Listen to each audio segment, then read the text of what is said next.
কিন্তু আওয়ামী লীগ কিন্তু বাংলাদেশে এখন নিশ্চিহ্ন, বা আওয়ামী লীগকে পিকচারে দেখা যায় না, ছবিতে কোথাও আওয়ামী লীগের উপস্থিতি নাই। শুধু কিছু নিউজ মিডিয়া আর কিছু লোকের মুখে আওয়ামী লীগের কথা শোনা যায়।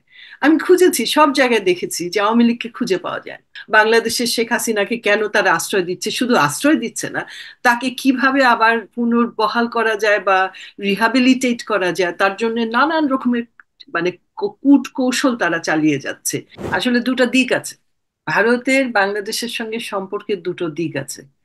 একটা হচ্ছে যে কতগুলো টেকনিক্যাল দিক আছে, যেমন জিওগ্রাফিক্যাল কয়েকটা কনসার্ন ভারতের বাংলাদেশকে নিয়ে আছে। যেমন ধরেন তাদের, যে আমি একটু আগে উল্লেখ করেছিলাম যে আপনার বাংলাদেশের বর্ডারিংটা কোথা থেকে, বাংলাদেশের বর্ডারিংটা মূলত হচ্ছে আপনার বাংলা, পশ্চিম বাংলা এবং 7টা রাজ্য, যেটা আমাদের বর্ডারিং, ভারতের সঙ্গে যে আমাদের যে বর্ডারটা, কমন বর্ডার, এইটা হচ্ছে এই 2টা রাজ্যকে নিয়ে বাংলাদেশ। তো বাংলাদেশের মধ্যে আমরা সবাই বারবার অনেকবার আলোচনা হয়েছে, আপনার এখানেও হয়েছে, যেটা হুম। হচ্ছে যে আমাদের একটা চিকেন নেক আছে, যেটার সঙ্গে ভারতের এই 7 রাজ্যের একটা গভীর সম্পর্ক, তাই না, যাওয়া আসার একমাত্র একটা সংযোগ স্থল। তো সেটা বাংলাদেশের সঙ্গে বর্ডারিং, এবং এটা তাদের জন্য একটা খুব একটা, কি বলবো, এটা এটা এটা একটা সিকিউরিটি কনসার্ন। এই জন্য তারা বাংলাদেশকে সবসময় বাংলাদেশের উপরে নজরদারি রাখে এবং নিয়ন্ত্রণ রাখবার জন্য ও ও মানে অধীর হয়ে থাকে। যে কারণে আমরা একসময় শুনেছিলাম কিছুদিন আগে, এই যে আমাদের স্বাধীনতার আগে, দ্বিতীয় স্বাধীনতার আগে আমরা শুনেছিলাম যে ভারতের প্রধান ফরেন মিনিস্টার বলেছিল যে পার্টিশনের সময় পূর্ব বাংলাকে ছেড়ে দেওয়া আমাদের খুব ভুল ছিল, যে হুম। কারণে আজকে আমাদের এই এত সমস্যার সমাধান করার সমস্যার মুখোমুখি হতে হচ্ছে। এটা কিন্তু ভারতের ফরেন মিনিস্টার বলেছিল। এটা অনেক সার্কুলেটেড ছিল ওয়াইডলি, আমরা অনেক আলোচনাও করেছি এটা নিয়ে।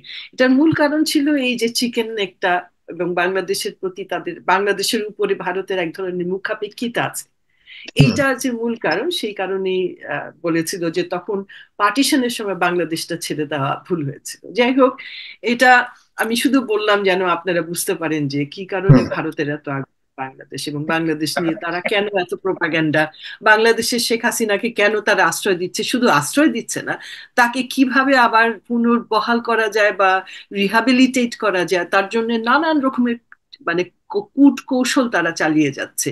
এবং আপনি যে ঘটনাটা আজকে যে বিষয়বস্তু নিয়ে আমরা আলোচনা করছি, এটাও তো আমি মনে করি ভারতের গোয়েন্দা বিভাগের তৈরি করা একটা এই ঘটনাটা তারাই তৈরি করেছে, এবং তারা এমন করে সিনক্রোনাইজ করেছে আমি দেখলাম, যে বিভিন্ন ওই যেই মিডিয়াটা এটাকে উপস্থাপন করেছে বা এই কনসেপ্টটাকে প্রথম নিয়ে আসছে, মানে এই প্রোপাগান্ডাটাকে প্রথম পরিচিত করেছে মানুষের কাছে, তারপরে পরে কিন্তু আরো 5-6টা ভারতীয় মিডিয়া এটাকে ফলো আপ করেছে, এবং বিশালভাবে তারা বলছে যে বাংলাদেশে সেনা অভ্যুত্থান হয়েছে এবং এখন সেনারা বাংলাদেশের ক্ষমতায় আছে।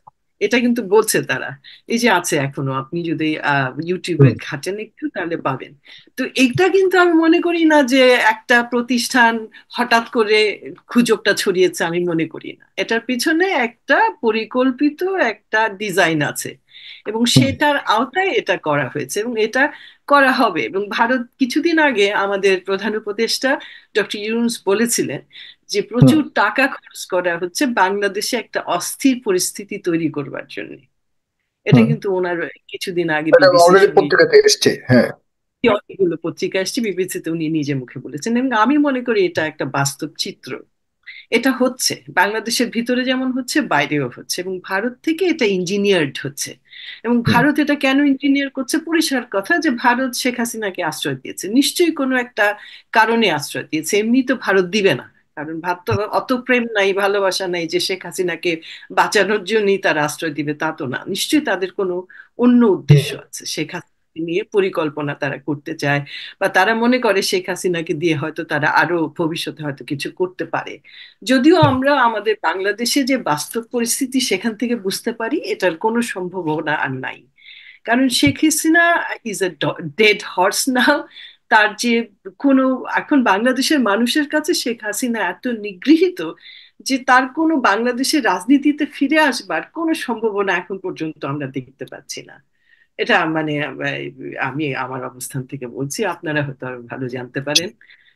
তো সেই সেই অর্থে শুধু শেখ হাসিনা নয়, আওয়ামী লীগও কিন্তু নিগৃহীত হয়ে গেছে, বাংলাদেশ থেকে নির্মূল হয়ে গেছে। একসময় যেমন মুসলিম লীগের কথা সবাই বলেন, যে মুসলিম লীগ রাজনীতি থেকে নিগৃহীত হয়ে গেছিল, নির্মূল হয়ে গেছিল, সেইভাবে একইভাবে মুসলিম লীগের থেকেও জঘন্য কাজে, মানে আরো নির্মম এবং এক এক ধরনের কি বলবো যে দেশবিরোধী কাজে, যেটা শেখ হাসিনা প্রমাণ করে গেছে। এবং আওয়ামী লীগের প্রত্যেকটা সদস্য, বেশিরভাগ, মানে যারা আমি বলবো আওয়ামী লীগের বেশিরভাগ মূলধারার সদস্যরা এটাতে সম্পৃক্ত ছিল, যার জন্য আওয়ামী লীগের, আমি ঢাকায় ছিলাম আপনি জানেন, কিছুদিন আগে আমি ঢাকা থেকে এসেছি আবার এখানে অল্প কিছুদিন জন্য। তো আমি দেখলাম বাংলাদেশে কোথাও আপনি আওয়ামী লীগ খুঁজে পাবেন না। আমরা যদিও আলোচনায় আপনারা প্রায় বলেন যে বিএনপি আওয়ামী লীগ, কিন্তু আওয়ামী লীগ কিন্তু বাংলাদেশে এখন নিশ্চিহ্ন, বা আওয়ামী লীগকে পিকচারে দেখা যায় না, ছবিতে কোথাও আওয়ামী লীগের উপস্থিতি নাই। শুধু কিছু নিউজ মিডিয়া আর কিছু লোকের মুখে আওয়ামী লীগের কথা শোনা যায়। আমি খুঁজেছি, সব জায়গায় দেখেছি যে আওয়ামী লীগকে খুঁজে পাওয়া যায় না। যারা ছোট ছোট নেতা কর্মী তারাও কিন্তু পালিয়ে আছে। তো আমি জানি না কেন এই পরিস্থিতি তৈরি হলো, হুম। হয়েছে। এটা এটা কিন্তু বাস্তবতা, ওটা অস্বীকার করার কোনো উপায় নাই। সুতরাং শুনেন, পরিবর্তনটা ভারত যেমন মেনে নিতে পারছে না, বা ভারত এটাকে মেনে নিয়ে চেষ্টা করছে এটাকে কি করে আপটার্ন করা যায়, এটাকে আবার পরিবর্তন করা যায়, সেটা আসলে বাংলাদেশের মানুষের উপরেই নির্ভর করবে। হুম। বাংলাদেশের আমরা যেখানে দাঁড়িয়ে আছি, আমার খুব ভালো লাগলো যে ফারাদ ভাই একটা সুন্দর কথা বলেছে, যে আমরা যখন সংকটের সময় তৈরি হয় তখন আমরা জাতীয়ভাবে ঐক্যবদ্ধ হই। তো আমাদের এই এই ইউনিটি, এই ঐক্যবদ্ধতা কিন্তু প্রয়োজন। আমাদের ইউনাইটেড থাকতে হয় আমাদের দেশের স্বার্থে, কারণ এটা আমাদের দেশ। আমি হয়তো ভারতকে ভালোবাসতে পারি, বা আমি হয়তো আরেকটা দেশকে ভালোবাসতে পারি, কিন্তু তারা আমাদের ভালোবাসা, সেটা হচ্ছে রিমোট ভালোবাসা, সেটা আমাদের গভীর ভালোবাসা না। হুম। সুতরাং আমাদের ভালোবাসাটা থাকতে হবে আমাদের নিজের দেশের উপরে, তাই না? আর এই যে মানে কিছু তথ্য বিভ্রান্তি আছে, মানুষ আসলে হুম। আহ তথ্যগুলোকে সঠিকভাবে উপস্থাপন করে না বলে মানুষের মধ্যে একটা ভুল ধারণা সৃষ্টি হয়। তো হুম। আমাদের একটু সচেতন থাকা উচিত যে তথ্যগুলো যেগুলো আমরা পাবলিকলি বলি, সেগুলোর পিছনে ব্যাকআপ ইনফরমেশন গুলো যেন আমাদের থাকে। এটা আমি জি। সাগর সাহেব আপনার কাছে আবেদন জানাচ্ছি, এবং বলতেছি যে আমাদের এখন সব থেকে গুরুত্বপূর্ণ বিষয় হচ্ছে জাতীয় ঐক্য। জি। আমাদের জাতীয় তার চেয়ে ঐক্যটা পড়াশোনা। মাত্র সম্পদ, যেটার মাধ্যমে আমরা আমাদের দেশের স্বাধীনতা, সার্বভৌমত্ব এবং প্রত্যেকটা জিনিসকে রক্ষা করতে পারবো। ধন্যবাদ।